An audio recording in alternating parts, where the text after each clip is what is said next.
Driving the culture forward. This is Hypebeast Radio. I'm Ben Rosen. I'm here today with Eric Rosenthal and Jeff Rosenthal, aka ItsTheReal. Wow. AKA, you should do your own AKAs. I think. Shit. Yo, what up? It's Eric, aka the Bag of Chandler, aka Catch a Case. Yo, what up? It's Jeff, aka Shoot a Boy in Blue, aka Papa Smurf. Yeah, we're ItsTheReal and we're in some conference room. Yo. Finally, I got to witness that in real life.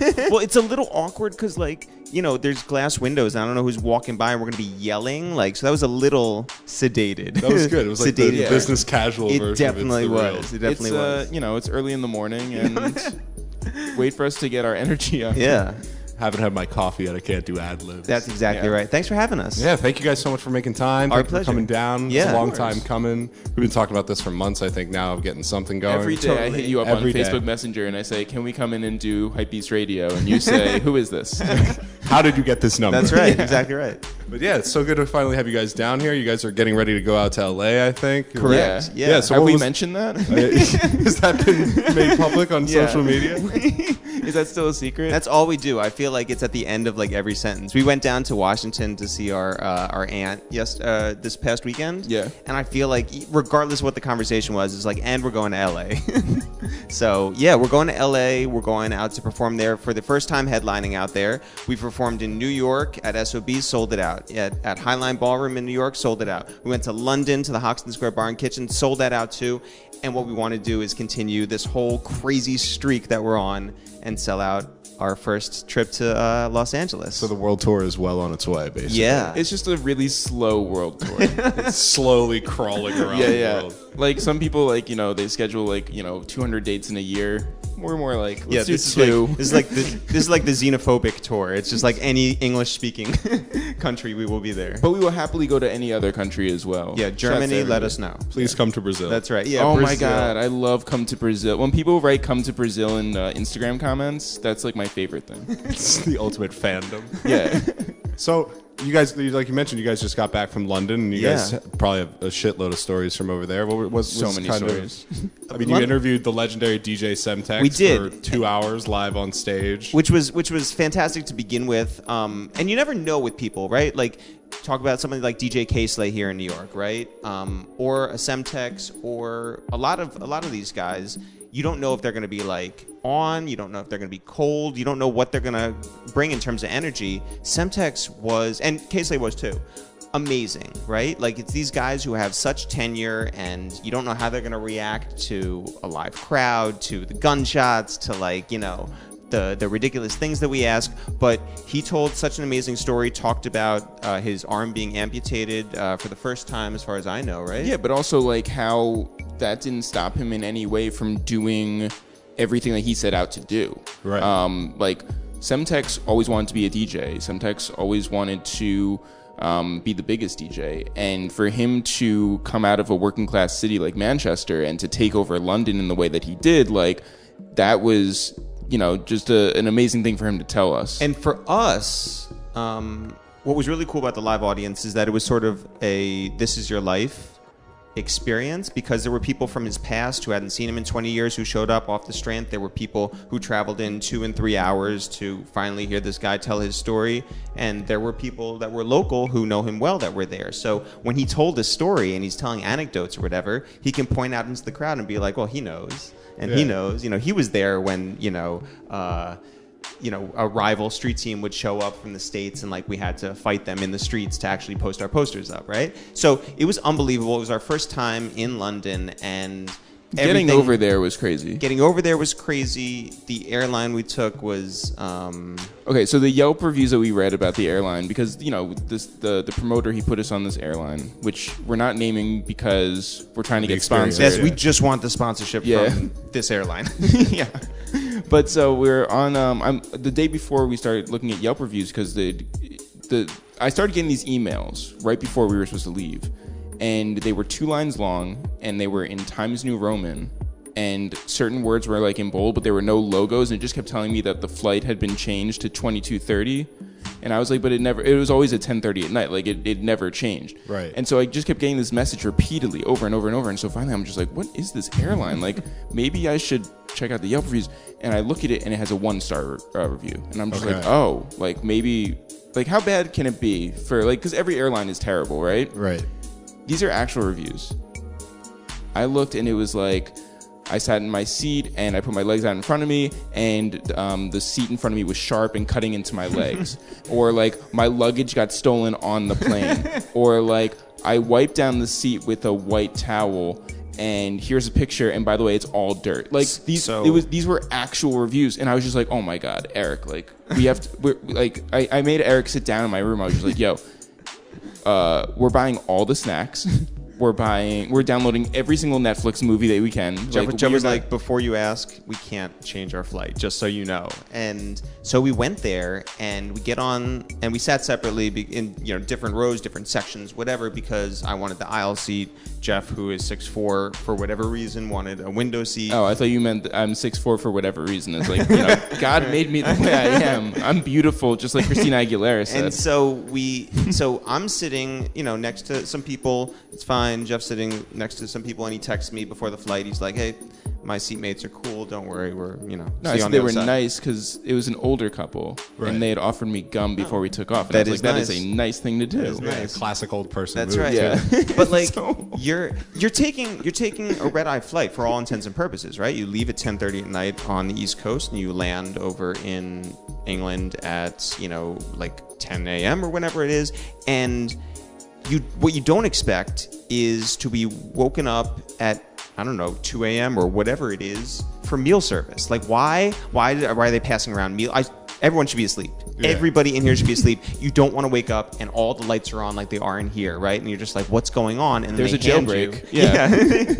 They hand you food, not once but twice. They did it like while you're sleeping, basically. Yeah. I'm up. I'm up at this point. Now I'm just like watching the woman across from me who can't like understand how to work her television, watching the Lego movie and fast forward, right? So the whole thing.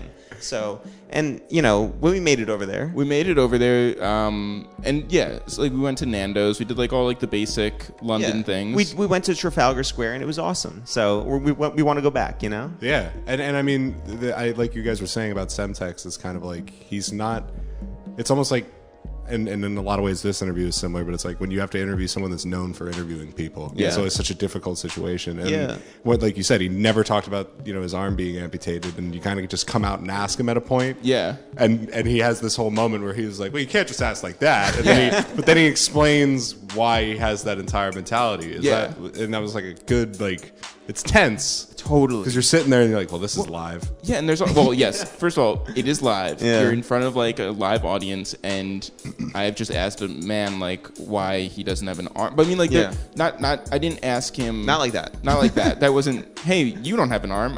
No, but it was. Most people have two arms. Explain your situation. But no, I think Semtex's situation was because I don't want it to come across like we're like really having fun with the situation. Like, Semtex's situation was he was born with more white blood cells in one of his arms than the other one, and caused him great pain for his first like 14 years of his life. And then he is faced with this difficult decision where the doctor says like you have to amputate your arm. And so the way that we approached it in the interview was I was just trying to get the timeline right and be like, yo, like, did you, because I didn't understand like his medical situation at that point. And so it was like, did you always want to be a DJ? And he was like, well, you can't. Yeah, he's like, I actually didn't DJ until after I had my arm like amputated. And I think for him, he handled it very well, because this is something that, as he said, people ask him on the street or like if he's in a restaurant or something like that. But also, he's in front of a live audience now. Yeah. He's talking about this story to whoever listens to our podcast. And, this is going to go somewhere. I think he handled it very well. And I honestly think that Jeff handled it very well, too, because there's a moment right after that where it's really, really tense, right? And then Jeff goes, and he's just like, well, you can't ask it like that, and this is the reasons why, and here's how you really do it, and da-da-da-da-da. And then he's like, so if you want to know, just ask. And Jeff goes, so how'd you lose your arm? Yeah. And it was great. The whole room, like, blew up, and it was great. Yeah.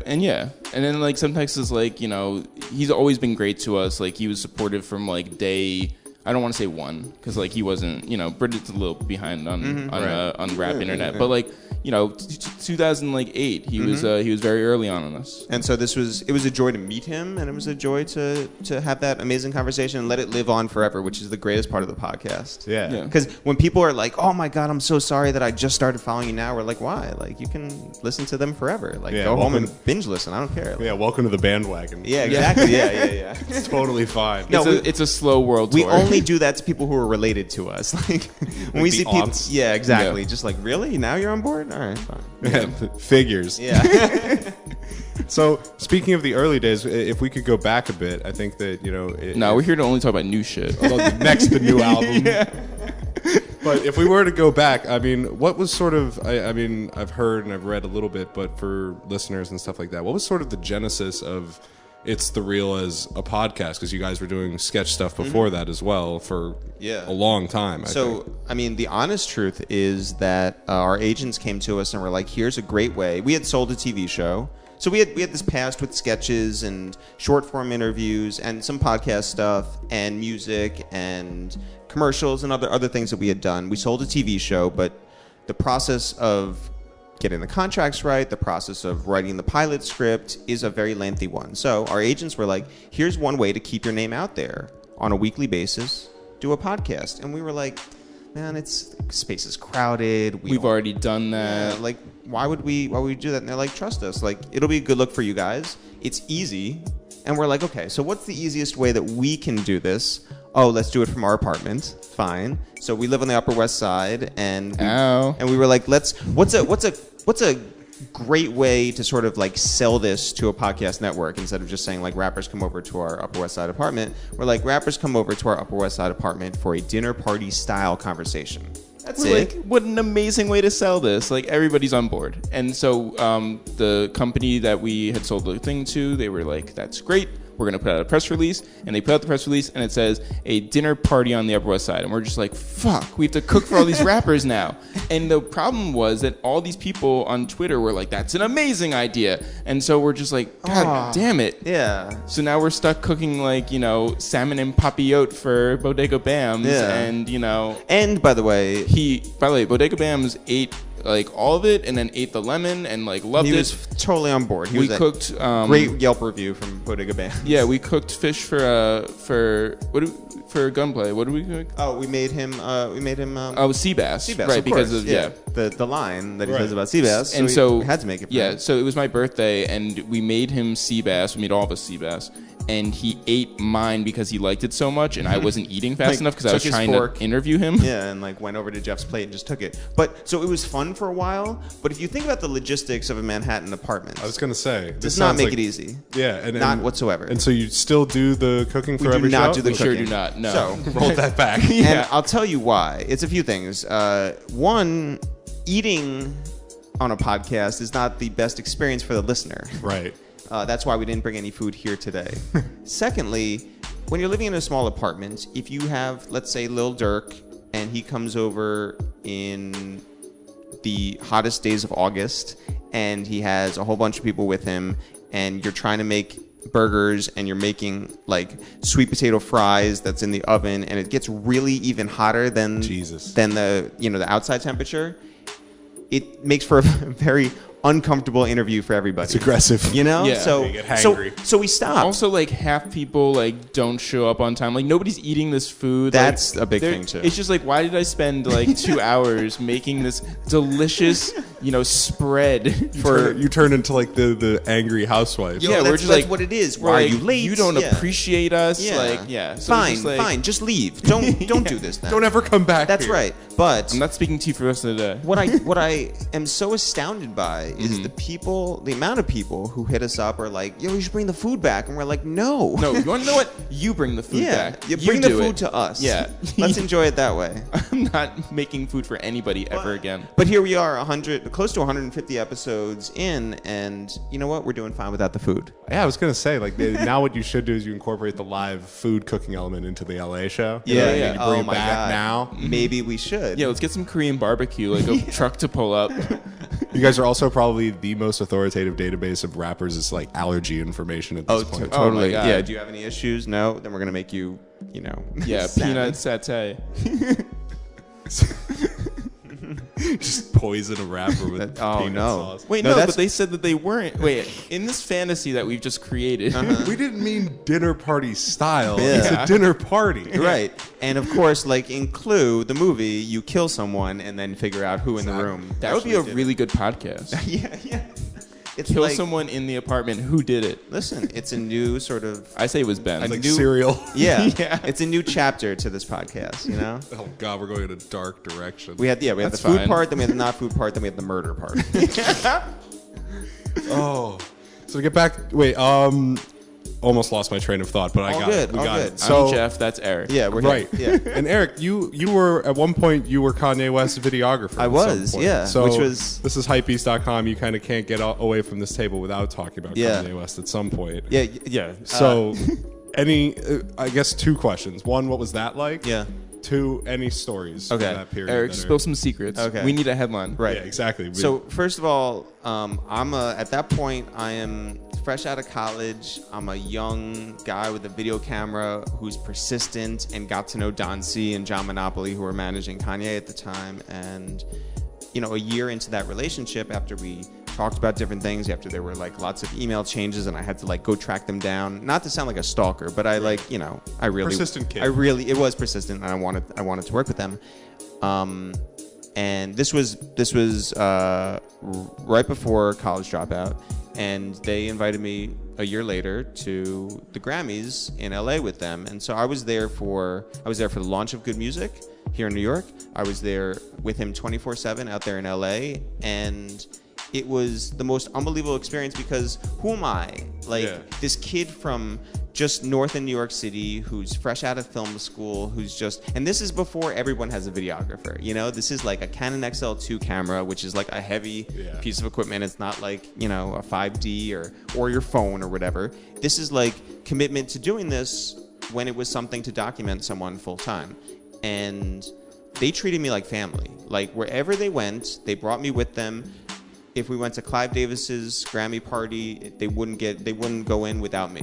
If we went to like, you know, this place, that place, fittings and performances and speeches, I was brought along with them. And these are like real street dudes from Chicago who were like looking out for me. And it was amazing.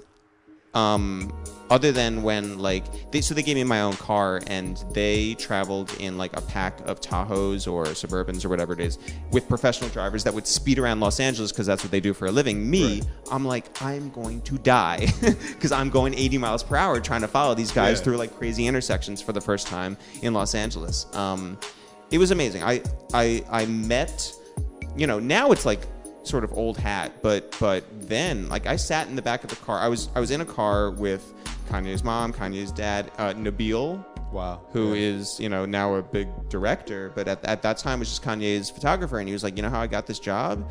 And I was like, I have no idea. And he was like, yeah, I squatted on the domain name KanyeWest.com, and I did. So like I heard that back then, and then like years later it's like news because everything that Kanye, you know. Yeah, we've spoken to Nabil about being on this show. We wanted to get that exact story, you know what I mean? About sitting in the back seat with Eric and the exact telling the one. story. He was like, wait, nah, dude, I can't talk about that one. That's been NDA'd. But no, it's true though. It's true. And they all treated me like family, like wonderful.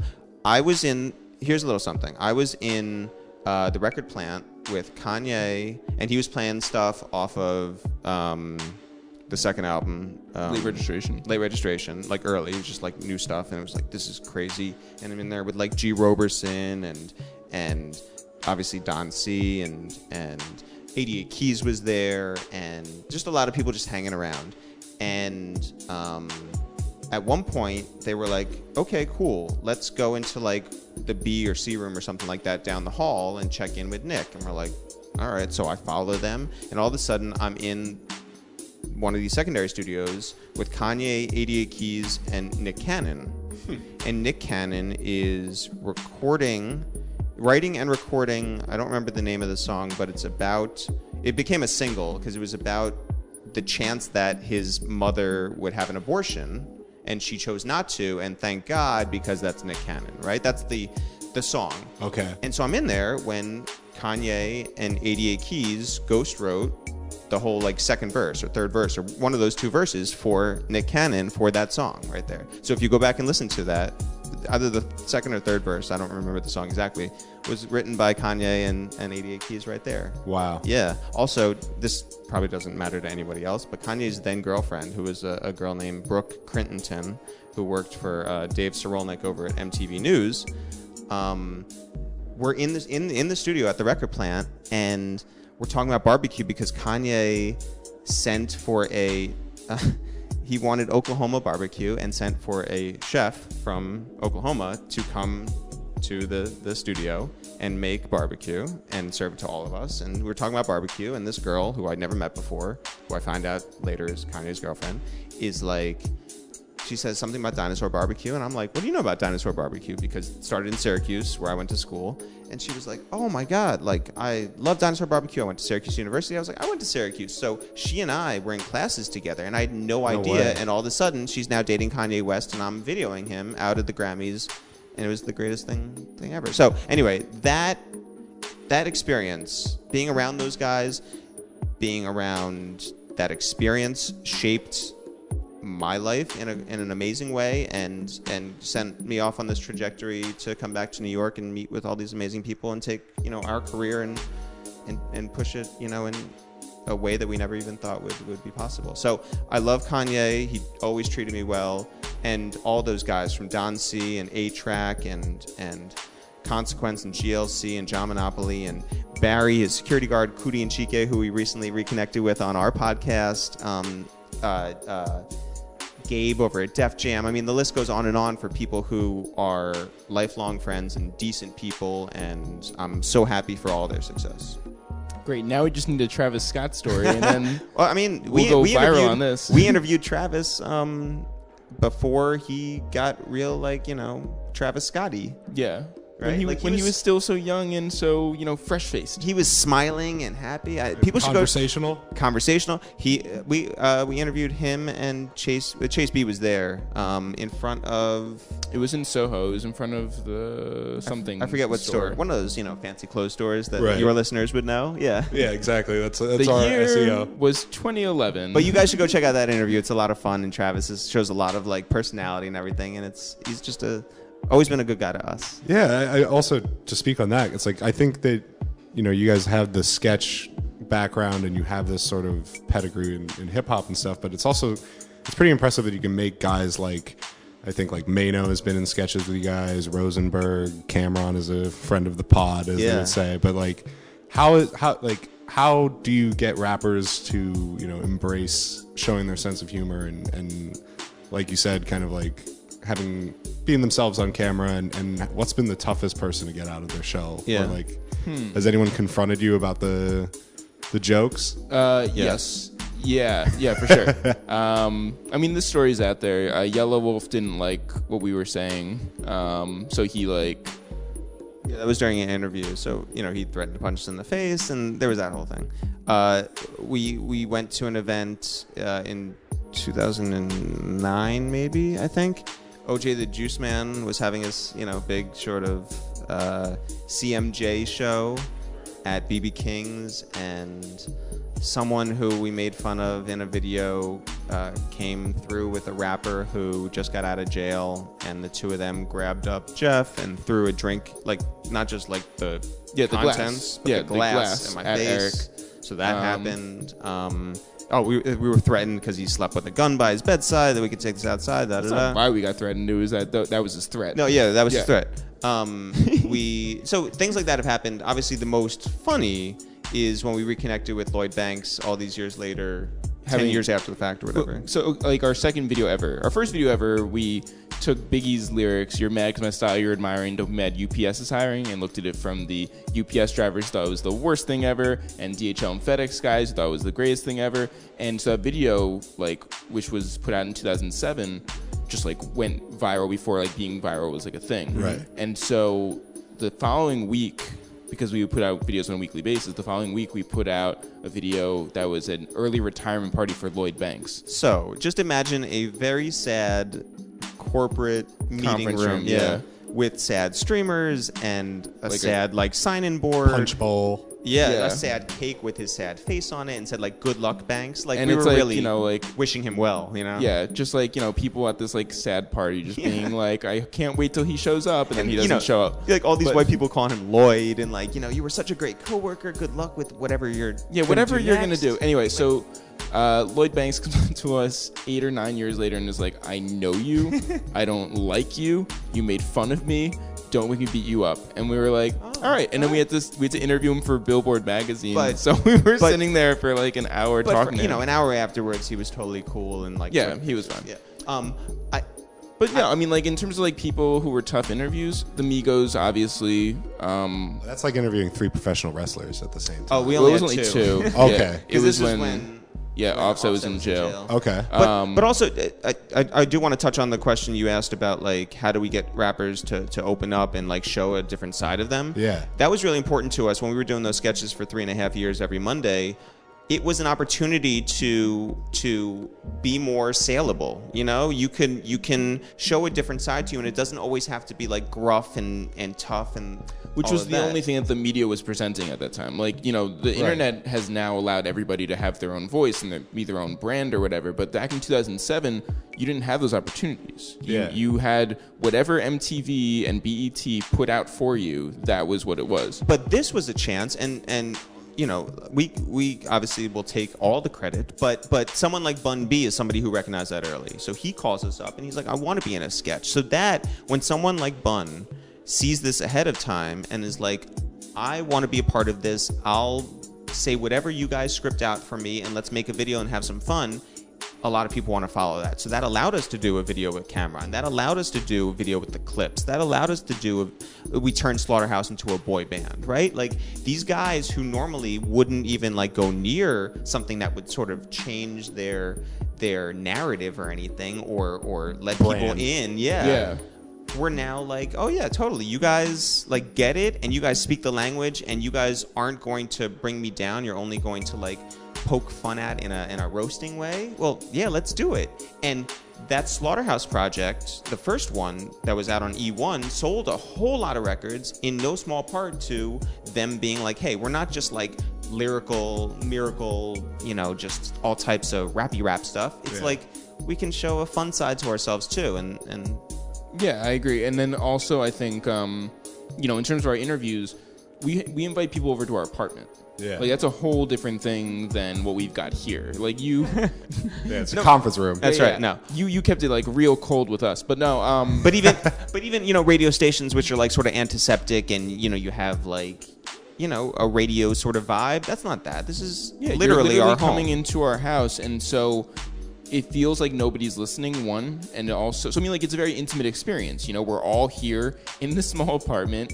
It's sometimes too hot, and so you're sitting there, and you're just around a kitchen table, and that's it. And so, like, you're inviting people into your space, and so how could they not be welcoming? Like, how could you come over to my apartment and, like, not be cool with us? And I think, too, like, one of the things we're very proud of is that, like, we make an environment comfortable for everyone. Our jokes, like, are ones that are, they might be an inside joke to the guests that we have there. Yeah, I don't know, Ben. We're fucking likable. Like, what do you want me to tell you? We had we're friends with Peter Rosenberg, and you know, for 10 years and all that. And one of the things he still just like kills us on, he's like, why do people like you and have like such a hard time with me? Like, he'll tell it to us like on air, off air, in real life. Like, there's such a difference between what he does and what you guys do. Well, like you you're know saying. What? The hair. I think the it's hair the hair is massive. I think it's the hair. Yeah, well, you're the curl god. I am, but I mean, look, Jeff. Am I the wave god? You are the wave god. I don't think so. Don't shortchange yourself. No, I'm like a wave, like... What's kid? like a... You're no, like a wave kid? Duke. No, I was like what's like a half god? Like... Demigod. Yeah. Wave demigod. Right. Like archangel or whatever. No, that, I mean, yeah, because I think that the hospitality part must play a really big part in it, because like we'll interview people and we try to get the Kanye story or whatever, because that's our beat. Yeah. And people that's the one thing you guys have. Well, let me ask. But they will get nervous, and it'll be like, I don't really know if I want to talk about it on the air like that. Yeah. Are you against doing it in your apartment? I'm not. It's not too late. It's not too late, guys. Yeah. To pivot. Yeah. What are you doing the next? You know. Or I just don't steal the murder bit. Okay. No. Let us. The murder have bit that. is at this table. That doesn't leave the table. That, and I now have a totally great idea for an ASMR podcast where we just eat Fritos the whole time, because you said how awful it would be to listen to that. Oh, yeah, yeah. It'd be torture. We just get a rapper with grills, and they have to eat food the whole time. You want, like, listen, Pigeons and Planes is having rappers interviewed by puppies, so you know, anything goes in 2017. That's right. All content works. Yeah. It just fire away. People just love things. Yeah. I also think that, like, one of the interesting things I think a lot of us, we, like you said, if you have friends that are working in like rap media, for Which example, we do. Right? Yeah. And it's like the major thing is everyone gets this whole like, no, man, we're pivoting to video. Yeah. And writers get bounced en masse. Yeah. And then it's like you guys, on the contrary, pivoted from video to audio. Yeah. Do you think that that's been kind of like, what's the experience of doing that been like versus? People always say we're very smart businessmen. The good thing is our company is only 2 people, so really we can't afford to like lay anybody off. It's just, I don't know. I feel like I'm dead weight at this point. but you know what else too that we're very proud of? We used to like make a joke out of the whole like pivot thing for us. Like 10 years in, and we've done so many different things. Once something became cool, we're like, enough of that, right? We're like, we'll do something else. We thought of ourselves like the artists that sort of like paint with sand and then blow it away because it's about the process. Right. Like that was us. Except now I think we consider ourselves more like multifaceted and experts in a lot of different things. And in 2017, you can't just do one thing, right? Especially if you're a company of our size. Like if you look at like Action Bronson or Gucci and they have a whole bunch of hustles, that's what we aim for as well. Why can't we be excellent at a whole bunch of things and succeed at a whole bunch of things instead of just put all of our eggs in one basket? Yeah, it's the Kanye philosophy, right? Like Kanye said, Kanye said, like, you know, I'm not just a rapper. I'm also like going to create the United Nations. I'm also going to like whatever. Right. Build a hotel and all that stuff. It's true. Like, you know, design clothes, whatever, design shoes. You know, we used to do interviews, like whenever we were interviewed, people would be like, well, so what's next? And we were like, well, you know, we're going to do a liquor line. We're going to have a skateboarding team. I'm going to have a solo career where I do a reggaeton album. And it's going to be called Kaya Tuboka. But now it's not so laughable. Like Ben, stop laughing. This is going to be a real I didn't know the thing. title was going to come out of left field. Maybe it's not out of left field. Maybe it's like right on. Yeah. So, but also it's pronounced izquierda. But we're very proud of the fact that 10 years ago we had no experience in really any of these things that we're experts in now, and we're happy to have those 10,000 or 20,000 or however many hours it's been that we've dedicated to making our craft better in each one of these things. So, you know, books and TV and you know, movies and whatever else comes our way that we create, we're going to do. We will do whatever. We will bag groceries.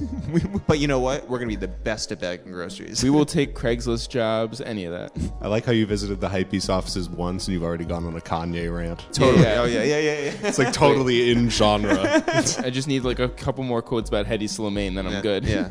And a face mask. That's right. right. It's like playing bingo. Yeah. Expensive shoes. Check. Yeah. I mean, we talked about Travis, we talked about Kanye. Yeah. I mean, like, you know, we're probably like one free space away.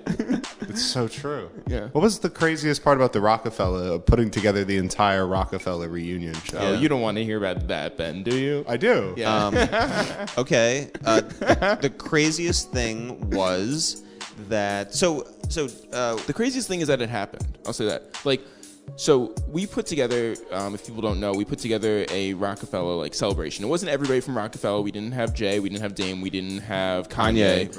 But we did have Biggs, hip hop, Chaka, who never does interviews, Lenny S. We had Young Guru, Just Blaze, Young Guns, Jim Jones, Freeway, and us, all on stage together. Yeah. And so the craziest thing of all that happening is that it actually happened. Like we put out the initial idea. The initial flyer was 6 people. Well, no, honestly, no. Before that, the whole idea was we were going to do our first big podcast in New York for a live audience.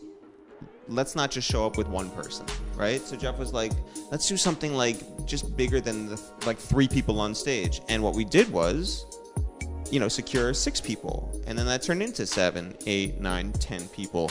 And what we wanted to do was was do a sort of like oral history of Rockefeller Records. And so let's start out with just Biggs and tell it chronologically, right? So you start out with just Biggs, then you bring out hip hop, and then you have the brother talk, right? So they're brothers and their crosstalk is happening, and we're brothers and there's crosstalk, and you're getting stories that you would never get before.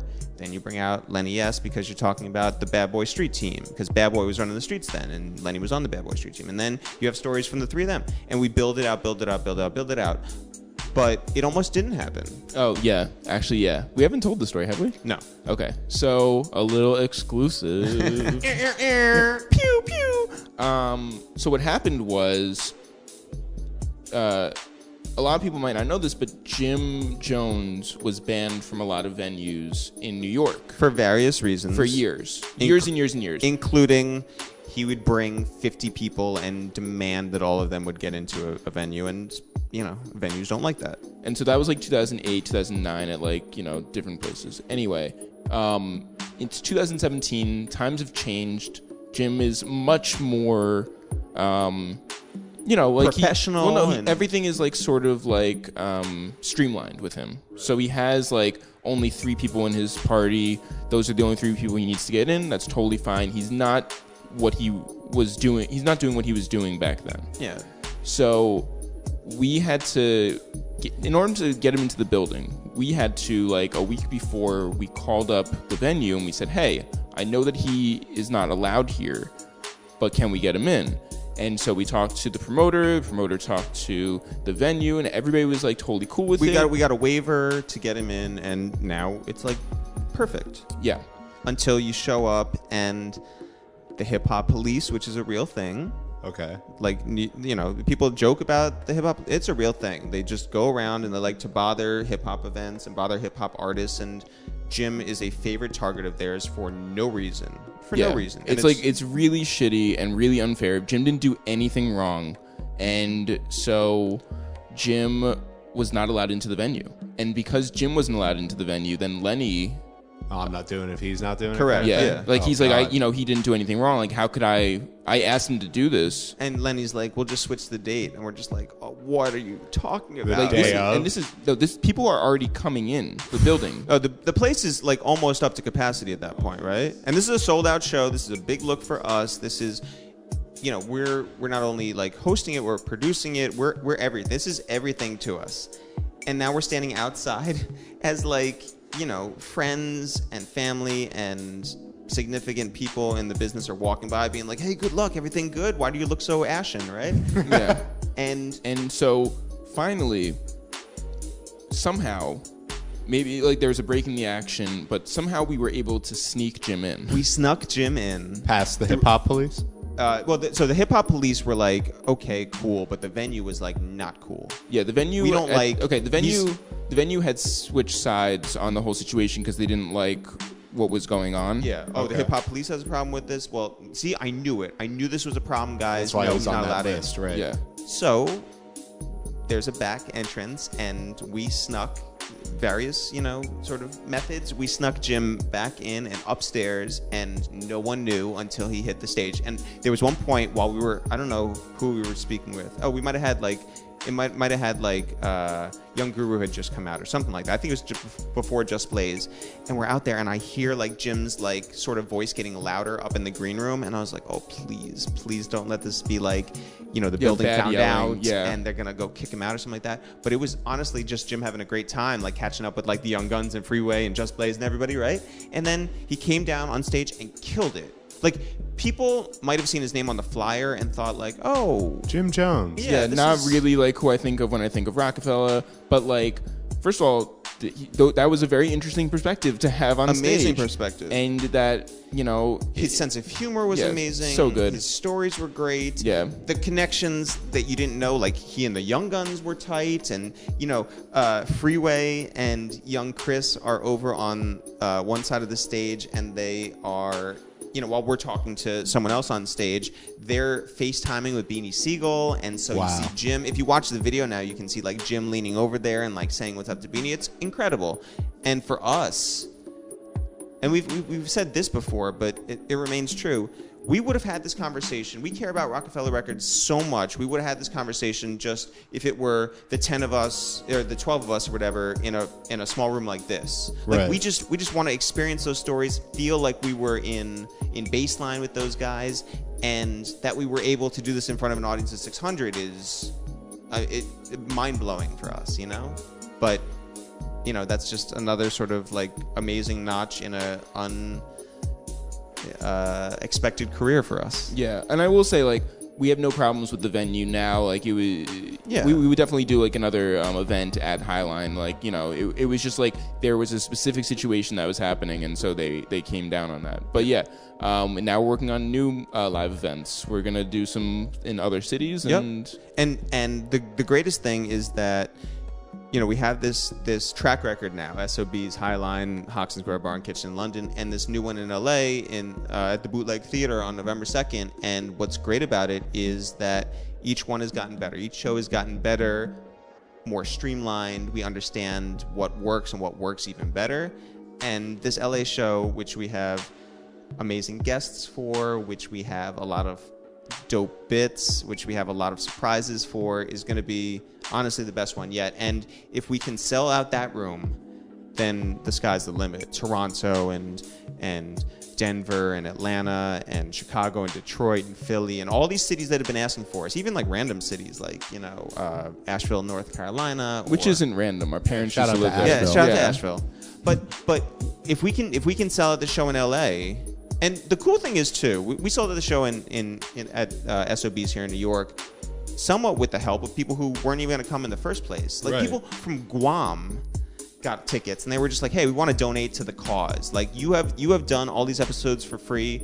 You have done 10 years of content for free. Let me like send you like $20 is the least I can do." And that ticket was able to go to somebody who otherwise wouldn't have been able to get into the building. So we sold out that room with help of like people from Seattle or Tampa or whatever, plus the people who were in New York City coming to the show. People can do the same thing for the LA show if they want. Sure. You can go to ItsTheReal.com right now, buy a ticket, and then forward it to Eric at ItsTheReal.com or Jeff at ItsTheReal.com, and like, you know, support what is a two-man business that is just fun and unexpected and amazing, and we think doing a lot of right in this business. Yeah, and Ben, if you want to be the third person on it, then you can start making food for people who come over to our apartment. There you go. I've already got half the last name down and everything. Yeah. I'm practically a distant Yeah, but cousin. you spell That's your right. name weird. Yeah, I really do. No, Yeah. I had a It's whole like thing. Roazin. Yeah, a lot of people mispronounce it the first like 24 times that they do it. Oh, I mean Gentiles, clearly. Yeah. Clearly. No, but it's I did a whole thing where I like, went back and checked the Ellis Island records on it, and it's like the only family that spells it this weird ass way. That's Yeah. awesome though. By the way, Yeah. Rosenthal, not our name when we came to Ellis Island. Yeah, real Yeah. Don Draper situation. Oh, you had that too? See, Yeah. mine was not spelt like this when I got here. Well, what happened was our grandfather's family was traveling over here by boat, and someone in the family got sick on a boat, and a doctor saved this family member's life. And the doctor's name was Rosenthal, and as a tribute to this doctor, changed our name to Rosenthal. So anybody who comes around and is just like, "Are you related to?" We're like, "Probably not." Yeah. Probably not. Almost no. Yeah. Almost definitely not. But shouts to the Shapinskis. Yeah, or whatever. Yeah. Yeah. Whoever we were before that. Yeah. Before our reinvention. Yeah. Crazy that our name was even more Jewish. Yeah. Yeah. And speaking of family, there's another Rosenthal. There Oh is. yeah, he's got a real job. And he does. Yeah. He wears a suit. And he's a twin, right? He's my twin, yeah. So do you guys ever MF Doom it and just have him sit in instead of you for Well, interviews the with problem rappers? is that one, he wears a suit, and so like obviously it's a dead giveaway. I know you, you're not. But also we don't. So we're fraternal twins. Aw, damn. I know. There goes the whole bit. I know. Yeah. But like Makes you know, this murder mystery way easier, you know? Yeah, it was the guy that looks like the other guy.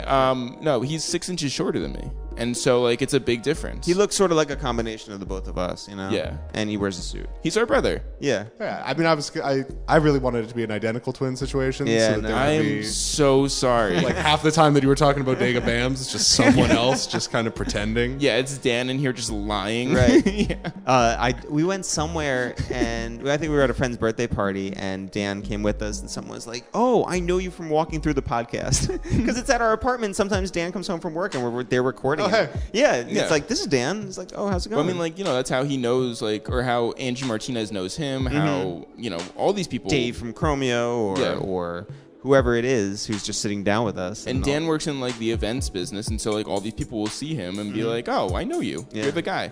Which is amazing. And how does your family, like, because you guys do talk about your family a lot on the podcast. Yeah. Wait, too much? No. Okay, good. Like you said, I think the fact that it's basically like, hey, come on over, have a drink, we'll talk about whatever. Yeah. How does your family feel about it? Do you have a tough time explaining the entire? Yeah. Well, the good thing is that we don't live with our family anymore. Well, yeah, no, just our brother. So, like, Aunt Marge isn't like, what are you doing today? Yeah, but I would say that Eric went through this more than I did because Eric is older than I am. But I think that there was a hump that you had to get over with them in terms of like them understanding. But then as soon as you started working with Kanye, then it was like, oh wait, there's an actual More future Kanye in talk. this? Yeah, make that the headline. Right. As soon as Eric started working with Kanye, our family believed in us. Yeah, honestly, hashtag like viral. Yo, hashtag when Hey Mama came out, our mom was so on board. She was like, "This is the greatest." But I think that while I got a degree to be a filmmaker and Jeff got a degree in American Studies, our parents weren't like, "Oh yeah." Yeah, be a banker. No. Wear a suit. But they also weren't like just a Dan. What they wanted us to do was to be more settled. They didn't want like this sort of like question of, where will this paycheck come from, or like, will you be able to like pay your rent this month, or whatever it is. They wanted like, hey, direct deposit, make a career and like succeed so you can live the rest of your life as best you can. This was a bigger challenge. But once they saw the way that we worked and the commitment, even while we weren't getting paid, and we didn't get paid for many, many years. This was like out of pocket. This was taking odd jobs to like pay the rent. This was writing, lists that we didn't want to write. I was a magician's assistant of a job I got off Craigslist. That is a for true like story. $40. That is a true story. Yeah, it was the worst weekend of my life. But Jeff was not sawed in half, so we're okay. But anyway. But our parents, once they saw like the commitment, once they saw the passion for this, once they saw the results, and also once they co-starred in a couple of sketch videos, they were cool too. Star power. They were so on board. They were like, "Can we do this like some more?" Yeah. But once they saw that, they were like, "We get it, and we see it, and we appreciate it, and they would root us on." So, and now it's something that's totally understandable. Also there were mile markers that sort of get a certain sense of understanding for our Aunt Jane or our cousin Warren or something like that. But even still, like, Aunt Jane will always be like, unless it's in writing, then it doesn't happen. Like, Aunt Jane is the more like worrisome of the family. I would say. But there are things in our career. We interviewed Stevie Wonder. We were on the front page of the New York Times art section. We sold out all these venues that are things that our family can understand. They may not understand that we're rapping with Bun B on a song called Girls with the Dirty Souths. They may not understand that we went down to Bonnaroo. They may not understand that we threw an early retirement party for Lloyd Banks. Like, that may not click with them. But the good thing for us is that it clicks with a huge audience online. So we're happy for that. And speaking of the New York Times thing, I remember when that was back when I think the whole hip hop podcast thing and like being rap internet was still sort of new. It was like, I think it was you guys and Kid Mero. Yeah, totally. The same profile, basically being like, these guys are talking about music on the internet way more than is humanly advisable, and they're doing it for free. You want to know what's wild, by the way? Just real quick. We were introduced to Mero maybe a year before that at a Wale listening party for maybe, I don't know, one of his second album maybe, and we were introduced to him. Wale's like, "Yo, come here, like, talk to this guy. He's amazing." And we linked up with him, and like, we had known about him before, but we'd never met him. Right, and he had a blog spot, right, that he was writing. I forget the name of it. Victory Light. What's that? Victory Light. Yeah, I was like, Natty Light? No, Victory Light. Yeah. And so we're talking, and like, it's like loud music playing and a lot of people. So it's like, yo, let's exchange information. And it's just like, you're a Knicks fan, I'm a Knicks fan, cool. And it's like, we're good. And oh wait, I remember that we left that party and we all got gift bags. I think that was a different party. That was the Eddie Wong. Yeah. All right, so we met him the second time at an Eddie Wong thing. And Mero at that time, he was so like, you know, like wide-eyed. Yeah. And like Green.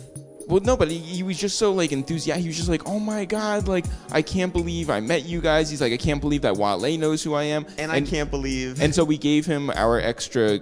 We gave him a gift bag. We're and like, he was we're just not gonna like take this home. So here, like. You know. Yeah, because we don't care about it. And so, but he was just like, oh my God, like this is the best thing ever. And so Which like, is dope. Yeah, like I can't believe we've known Mero like, you know, right before he was about to pop off, and then like now that and like shouts to John Caramatica who profiled us in that piece, like for having the foresight to see that our talent and his talent were something to champion, and now we're excited for their success on Viceland, and I think that those guys always show love to us, which is also dope. Yeah, shout out to Jesus and Mero. Yeah. They need to come on the pod too. Totally, guys. do it. If you have any Kanye stories, show up. Yeah. Exactly. Oh, I mean, if where they else don't are have you- any Kanye stories, how embarrassing. Yeah, catch up. Yeah, don't even show up. That's how we actually like we screen people. Yeah, sure. They have I to have get at it. least one. Totally, yeah. But like I said, I mean, the thing was at that time, I think that you, Mero, and I mean anybody, I think except for I think like the guys that were doing like Combat Jack and people that were doing early syndication of podcasts. It was like you were doing this for free, and like you said, you had to do odd jobs. It was like some of the bigger obstacles and stuff that you had to get over at the beginning or throughout those years. Like, Yeah. I mean, I think. Okay, so when we started, we wanted to separate ourselves from everybody.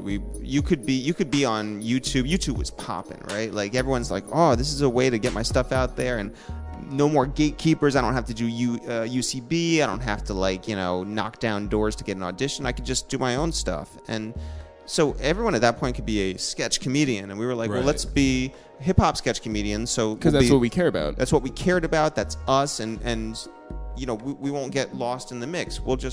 It may be a niche audience, but that's us, right? The other thing was we're going to separate ourselves by doing consistent things at a high quality. We were going to make sure that every Monday, even though we're not getting paid, we don't have any sponsors, no YouTube partnerships, nothing like that, every Monday morning at 9 a.m., you knew that if you went to Not Right, Misinfo, Two Dope Boys, the Smoking Section, Real Talk New York, any website, Yeah, our video was there. allhiphop.com, you knew that you were going to find a new video from us. It was going to look dope. It was going to. But it was also not going to be like the same thing every week. Like we went. So for instance, we talked about the first two videos, but we also did like cartoons. It's just us like in our apartment doing like photo making like a black box like talk instead of like we're not animators, but we don't know what we're doing. But like we did this thing. We were so creative, if I can just say so, because we would have ideas that wouldn't work for a 3-minute video. So we're like, well, this worked for like a 10-second thing. So we put a whole bunch of those together and called it Failed Ideas in Hip Hop. One of those ideas was called Soulja Boys to Men, right? This mashup between Crank That and End of the Road. Yeah, and shout out to Greg Mayo, who's our longtime music producer and best friend, who helped us craft that. And then that got such a great response. We're like, well, let's make a whole video around that about like the meeting of Soulja Boy and the 3 remaining members of Boys, or maybe it's the 4 remaining members of Boys to Men. And we made a sort of not a diorama, but it was something. Like it was a shoebox. It was a shoebox with like. Yeah, I mean, figures on I'll say popsicle this, sticks. The most watchable part is the actual construction of like the diorama. Mm-hmm. Everything else about that video, like because we had these stick figures like talking to one another like in real time, and the dialogue hasn't aged well, but everything else about that has. So what we would do is. Again, we're not making any money off this. It was just making sure that we had the focus to keep going. Like,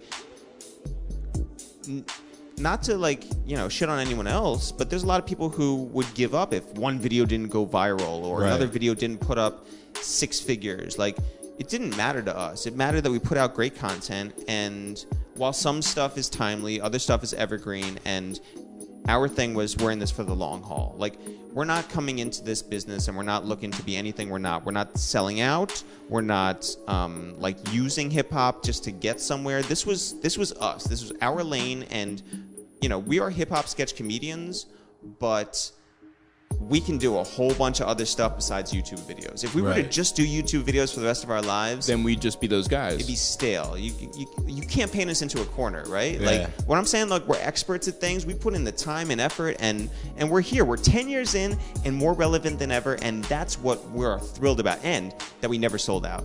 Yeah, and you still don't have, like, the show doesn't have sponsors. You joke about it, I think. Right. Oh, yeah. No, we're like... Adidas track pants are a sponsor. Yeah. That's south of the border, the road stand down between North Every and South single Carolina. person that we bring up, like every brand, is just like, oh, thank you for bringing that up there as proud sponsor of the I was about to say that airline from earlier, they're a sponsor of this all podcast. Everyone, all yeah. that.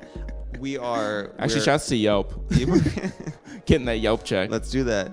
Yeah. What's cool? No. Here's one thing. Honestly, on 10/17, who was on the episode? That was Whoever was like Big Face Gary or that was Big Face Gary.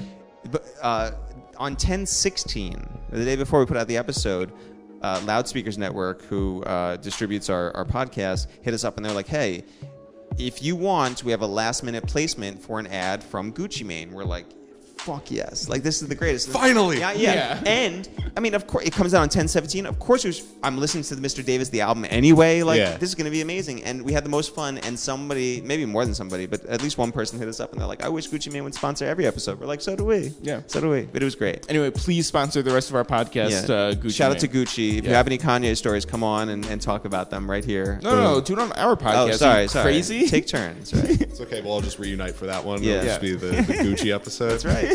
So usually I think kind of like our end point is if you guys could, if there was like a time travel situation, you go and you meet 13-year-old Jeff and Eric, what piece of advice would you give them at this point, looking back, to like keep them on the right path? What would you steer them with?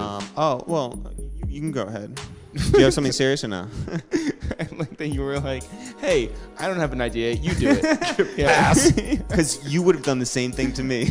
Eric knows what he would say to his 13-year-old self. I would say learn your Haftorah portion. I would say Don't right into don't pretend. Just don't like just don't sort rely of on Dan. mouth a word. Yeah, Dan and Jeff had a B'nai Mitzvah, so they could Yeah, Dan did the Torah portion. Cover it, I was just like, I'll do the easier part. My stuff has vowels in it. Anyway, this is just good Jew content, right? Exactly. How many Jews listen to this podcast? At least I'm one. All right, Okay. let's do it. Guys, it's one fan at a time, right? I would say, what would I say to myself? I would say everything that you thought you knew at 13 is going to be wrong. Like, everything, all the technology is wrong. Obsolete. Yeah. I would be like, yo, Eric, don't eat all those BLTs. Like, just not good for you. Or eat them now because later, Right. Well, and Catches up I with you. did. I did. I was a fat 13-year-old. But anyway, or chubby. Heavier. I don't Husky. know. Can that be the headline? But Stop eating BLT. But you know it's what? like a Tyra Banks episode. You know what? I was a fat 13-year-old. I would just be like, I think we've always embraced our creativity. I think that's one thing we've always done and we're very proud of. I might have been just even stretch it further, really believe in all this stuff and screw the gatekeepers. I think anytime that we were sort of approached with someone who said no, we were just like, well, all right, you've given me the ammunition to go further and just be more determined. So I'm really happy that we had that in our past, and we're very good at getting in touch with people, and we maintain these relationships, and all the stuff that we did at 13, 14, 15 through high school and into college really it all informed everything that we currently do. Totally. So if I could time travel back to when I was 13, I would tell 13-year-old me to time travel back to 1941 and kill Adolf Hitler, and that would be the murder mystery. Wow. Boom. So right before you were going to say that, I was like, oh, I would tell 13-year-olds myself, save those jerseys. But you have an actual good, response there. So I would actually do it back in the 1930s, not in 1941. It's not as suspicious. Right. He was nobody then. Yeah. That's right. Yeah, kill him when he was a nobody. That's a solid piece of advice to end on. Thank you guys so much for coming in. Thanks for having us, Yeah. guys. Awesome.